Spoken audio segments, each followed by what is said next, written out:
आज से लगभग 13.8 मिलियन ईयर्स पहले जब बिग बैंग विस्फोट हुआ, बहुत से धूल के बादल छाए हुए थे जिन्हें नेबुला कहा गया।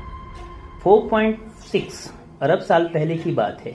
धूल के बादल के निकट एक तारा जो अपनी ऊर्जा को खो चुका था में अचानक विस्फोट हुआ। इस विस्फोट को सुपरनोवा कहा जाता है। हमारी गैलेक्सी में भी 50 से 100 साल में एक सुपरनोवा होता है। सुपरनोवा विस्फोट के कारण बिखरे धूल, हीट और दबाव के कारण उल्का पिंड में परिवर्तित हो गए। किसी पास के सुपरनोवा विस्फोट या अन्य कारणों से यह नेबुला अस्थिर हो गया और गुरुत्वाकर्षण बल उसे अपनी ओर खींचने लगा। इस ग्रेविटी के कारण हाइड्रोजन तथा हीलियम बीच में इकट्ठे होने लगे, जिससे सूर्य का निर्माण हुआ। जब सूर्य के केंद्र का तापमान लगभग 1 करोड़ डिग्री सेल्सियस तक पहुंच गया, सूर्य के सतह पर नाभिकीय संलयन अभिक्रिया शुरू हो गई। सूर्य में ज्यादा ग्रेविटी होने के कारण फिर एक विस्फोट हुआ। एस्ट्रॉयड जो भारी द्रव्यमान के थे, सूर्य की परिक्रमा करने लगे। यह परिक्रमा करते एस्ट्रॉयड जब आपस में मिले, तब ग्रह यानी प्लेनेट का निर्माण हुआ। अन्य प्लेनेट में से एक प्लेनेट है हमारी धरती।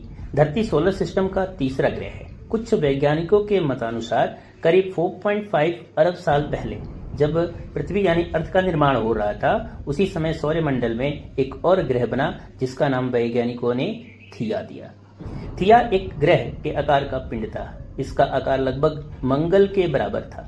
यह सूर्य के चारों ओर पृथ्वी के बहुत पास कक्षा में घूम रहा था।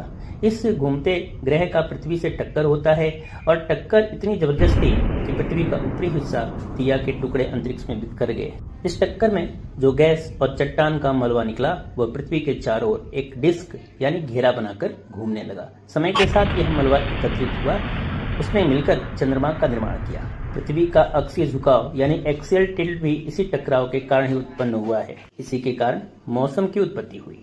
चंद्रमा और पृथ्वी के चट्टानों में कई समानताएं हैं जो इस थ्योरी को मजबूत करते हैं। अगले भाग में हम सीखेंगे पृथ्वी का वातावरण कैसे बना, पृथ्वी पर चुंबकीय क्षेत्र कैसे विकसित हुआ।